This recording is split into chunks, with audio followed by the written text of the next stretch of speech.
آپ شیعہ حضرات تراوی کیوں نہیں پڑھتے اور اس کی اتنی مخالف کیوں ہیں، جبکہ یہ ایک وہ عبادت ہے جس کے اندر قرآن کو مکمل کیا جاتا ہے اور اجتماعی ایک بڑا اجتماع اس کو فالو کر رہا ہے، تو آخر آپ کو اس سے کیا مسئلہ ہے؟ جبکہ ہم یہ دیکھتے ہیں کہ نہ صرف مسئلہ ہے بلکہ مخالفت بھی کی جاتی ہے اور شیعہ حضرات اس کے سخت مخالف بھی ہیں۔ دیکھیں ہمارے مذہب میں، مذہب اہل بیت یعنی مذہب رسول اللہ میں جو عقائد اور اعمال کو جہاں سے اخذ کیا جاتا ہے نا، وہ سب سے پہلی چیز ہے قرآن مجید، پھر اس کے بعد رسالت مآب صلی اللہ علیہ وآلہ وسلم کی سنت اور سیرت، ان کے قول و فعل، اور اس کے بعد ائمہ معصومین علیہ السلام کی جو زندگی ہے اس میں سے ہم دین کو اخذ کرتے ہیں۔ کمال یہ ہے کہ یہ تراویح نام کی جو نماز ہے یہ ان تمام مدارک میں کہیں نہیں پائی جاتی، نہ قرآن میں ذکر ہے، نہ اللہ کے رسول نے کبھی پڑھی نہ پڑھائی، نہ ہمارے معصوم اماموں میں سے کبھی کسی نے اس کو پڑھایا، نہ اس کے بارے میں گفتگو کی۔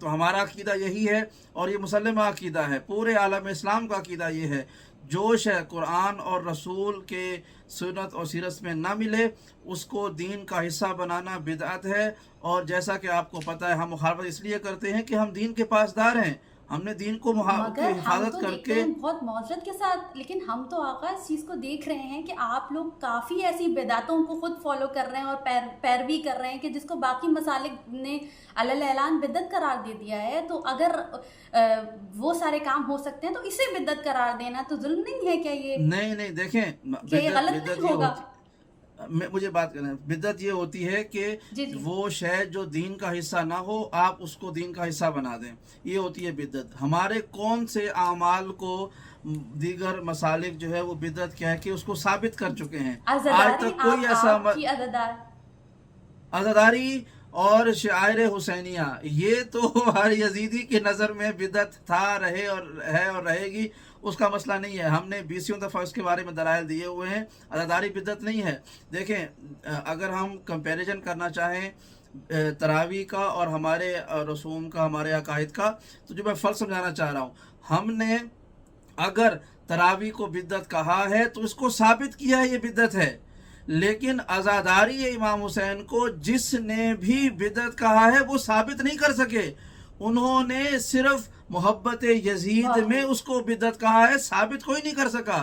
لہٰذا بس یہ فرق ہے تراویح میں اور عزاداری میں، کہ تراویح کی باری آتی ہے تو ہم نے ثبوت پیش کیا ہوا ہے، قرآن میں کوئی تراویح نہیں ہے، رسول کی زندگی میں تراویح نہیں ہے، یہاں تک کہ حاکم اول حضرت ابو بکر کی زندگی میں بھی، جو انہوں نے حکومت کی ہے 3.5 پونے 4 سال، اس میں بھی کوئی تذکرہ نہیں ہے تراویح کا۔ تو صحابہ کا دم بھرنے والوں سے ہمارا سوال بنتا ہے کہ بھائی آپ تو کہتے ہیں کہ رسول اللہ خدا نے کہا تھا کہ میرے بعد مصلی پہ ابو بکر کو کھڑا کرو، زندگی میں کھڑا کر دیا تھا، تو جب اس مصلی پہ آنے والے آپ کے سب سے پسندیدہ صحابی نے تراویح نہیں پڑھائی ہے تو بعد میں آنے والوں کو کیا حق بنتا ہے؟ تو ہمارا تو یہ دعویٰ کہ تراویح بدعت ہے یہ ثابت ہے۔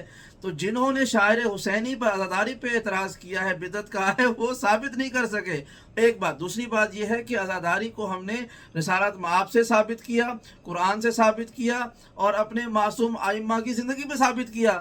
تراویح کو تو یہ دوسری خلافت کے زمانے میں دوسرے حاکم کے سے پہلے ثابت ہی نہیں کر سکتے، اور وہ بھی زبردستی ڈنڈے کے زور پہ نمازیوں کو جو مسجد کے مختلف علاقوں میں کونے میں کھڑے ہوئے انفرادی نماز پڑھ رہے تھے، انہیں کھینچ تان کے ڈرا دھمکا کے کہا گیا کہ چلو تراویح کی نماز پڑھو۔ تو یوں یہ نماز قائم ہوئی ہے۔ ہمارے ہاں لا اکراہ فی الدین کا قاعدہ اس ابتدائے تراویح کی ہی مخالفت میں ہے کہ خبردار، زور زبردستی سے کوئی عبادت نہیں ہوتی ہے، دین میں کوئی جبر نہیں ہے۔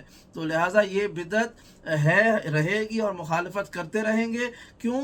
چونکہ یہ قرآن اور سنت نبوی صلی اللہ علیہ وآلہ وسلم کی کھلم کھلا خلاف ورزی ہے، مخالفت ہے۔ کبھی ایک مرتبہ بھی رسول نے کہا ہوتا کہ یہ پڑھو، یا پڑھائی ہوتی، یا کوئی ایک ضعیف روایت بھی مل جاتی کہ رسول نے اس کے بارے میں کچھ کہا تھا، تو شاید ہم میں سے بعض لوگ پڑھ بھی لیتے، لیکن نہیں، ایسا کچھ نہیں ہے۔ یہ ایک بدعت ہے، یہ ایجاد کی گئی ہے۔ اور آپ کا جو آخری سوال کا جز تھا کہ ہمیں مسئلہ تراویح سے ہے یا اس کے ایجاد کرنے والے سے ہے، بات یہ ہے کہ ہمیں مسئلہ دونوں سے ہے۔ غلط شے سے بھی اور غلط فرد سے بھی. جو شخص بھی دین میں تخریب کاری کرے گا، بدعت کرے گا، ہم اس کے مخالف ہیں. ہم اس عمل کی مخالفت کریں گے اور اس کے ایجاد کرنے والے کی تو ویسے بھی مخالفت کرتے ہیں، چونکہ ہمارے معصوم ائمہ اور قرآن اور رسالت مآب کی زندگی میں سے درس ملتا ہے کہ انہوں نے بھی مخالفت کی تھی.